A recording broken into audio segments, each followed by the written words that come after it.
মেয়ের বিয়ের যৌতুকের টাকা দিতে না পারায় মেয়ের মাকে তুলে নিয়ে যেতে চাইছেন ছেলের বাবা। এ নিয়ে এলাকায় হট্টগোল শুরু হয়েছে। আমরা এই ঘটনার নেপথ্যে আরও কোনো ঘটনা রয়েছে কিনা তা জানার চেষ্টা করব তাদের কাছ থেকে। চলুন আমরা শুরুতেই শুনুন, আপনি আপনার মেয়ে তো? জি। হ্যাঁ, বিষয়টা আসলে কি হয়েছে আমাদের একটু খুলে বলুন। আরে ছাড়ুন এখন, আপনি হাতটা ছাড়েন না। কি অবস্থা! আমার মাইয়ের যখন বিয়ে দেয় উনার পোলার সঙ্গে, আমার তো স্বামী নাই, টাকা পয়সা অনেক দাবি করছে। আমি তারপরে বলছি যে আমার যেটুকু জমি জায়গা আছে বিক্রি করে আমি 3 লাখ টাকা দিব। আচ্ছা সেটা তো সময় লাগবো না। এখন উনি বলতেছে কোনো কথাই শুনো না, টাকা পয়সা ওনারা চায় না। এখন আমার বিয়ে করতে চাই, এটা কোনো কথা? বিয়ে হয়ে আমার বিয়ে করবো এক বাড়িতে, মা মেয়ে কীভাবে থাকবো? ওনার কি মাথার সমস্যা নাকি? আমি কিছুই বুঝতেছি না। আমার মাথায় কোনো সমস্যা নেই, আমার মাথা ঠিক আছে। আচ্ছা ঠিক আছে, আমি আপনার কাছেই জানতে চাইবো আসলে কেন আপনার মাথায় এত ব্যাঠিক হয়েছে। আপনি বলুন, আপনার ছেলে বিয়ে করিয়েছেন, আপনার যৌতুকের টাকা এখনো সম্পূর্ণ ক্লিয়ার তারা করেনি বলে আপনি মেয়ের মাকে বিয়ে করতে চাচ্ছেন উঠিয়ে নিয়ে, এটা তো সঙ্গত কোনো কথা নয়। আপনি কেন এটা করতে চাইছেন? তাহলে শুনুন, বিস্তারিত ঘটনা আমি কইতাছি। আমার এই পোলারে যে বিয়া করাইছি 3-4 লাখ টাকা আমি খরচ করে এই এলাকার সবাই দাওয়াত দিয়ে আয়োজন করে বিয়া করাইছি। কইছে 3 লাখ টাকা যৌতুক দিব, নইলে ঘর সাজায় দিব, একটা গরু দিব।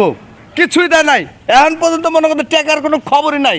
তা আমার তো ঘরে বউ নাই। আমি চিন্তা ভাবনা করলাম আজকে 20 বছর 30 বছর ধরে আমার বউ নাই, তাহলে এরা আমি নিয়ে যাই গা, এরা আমি বিয়া করে লাই, তাহলে টাকা আমার ঘরেই থাকতো। না না, আপনি এই সিদ্ধান্ত সঠিক নেননি। আপনার ছেলে কোনটা? আমার ছেলে আপনি এদিকে আসুন তো একটু। আপনার বাবা আপনার শাশুড়িকে তুলে নিয়ে যে বিয়ে করতে চাচ্ছে, আপনার যৌতুকের টাকা এখনো তারা দেয়নি বলে, এই বিষয়ে আপনার কোনো কথা আছে কিনা? দেখেন আসলে যৌতুকের বিষয়টা তো আমার না, কারণ আমি তো মনে করেন ওই যে টাকা নিয়ে আমার কোনো প্রয়োজন নাই না। আমার বাপে আড়ি ধরছে যে আমার টাকা পয়সা ছাড়া বিয়ে করাইব না। আমি কইছি বাবা তুমি টেহা নিবা না কি নিবা ওইটা তোমার ব্যাপার, আমার বউ পাইলেই হইলো। তো আমি বিয়ে করছি, না আমার বউ নিয়ে তো আমি সুখেই ছিলাম। কিন্তু মাঝখানে যে আমার বাপে এই যে কোন থেকে পেঁচ লাগাইছে, এখানে যৌতুকের টেহা দিব কি না দিব, কি কথা হয়েছে না হয়েছে, এরা ময় মুরব্বী কী কইছে, এটা তো আমরা শুনি নাই। কে হ্যাঁ, আমরা বুঝতে পারছি। তো আপনার বাবা যে সিদ্ধান্তটা নিয়েছে এটা সম্পূর্ণ ভুল একটা সিদ্ধান্ত।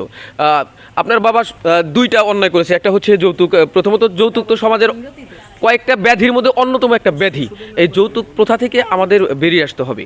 আর দ্বিতীয়ত যৌতুক না দিতে পারার কারণে মেয়ের মাকে বিয়ে করার যে চিন্তা সে করেছে সেটা হচ্ছে তার দ্বিতীয় ভুল এবং অন্যায়। যাতে এই ধরনের ভুল সমাজে না হয় তার জন্য আমাদের সচেষ্ট থাকতে হবে।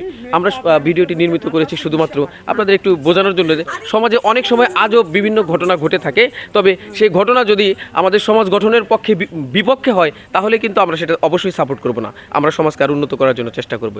পরবর্তী ভিডিও নিয়ে আপনাদের সামনে হাজির হব। আমাদের চ্যানেলের সাথে থাকবেন। আমাদের তৈরিকৃত ভিডিওর উপরে আপনারা মতামত দিবেন কমেন্টের মাধ্যমে, তাহলে আমরা উপকৃত হব। ধন্যবাদ সবাইকে।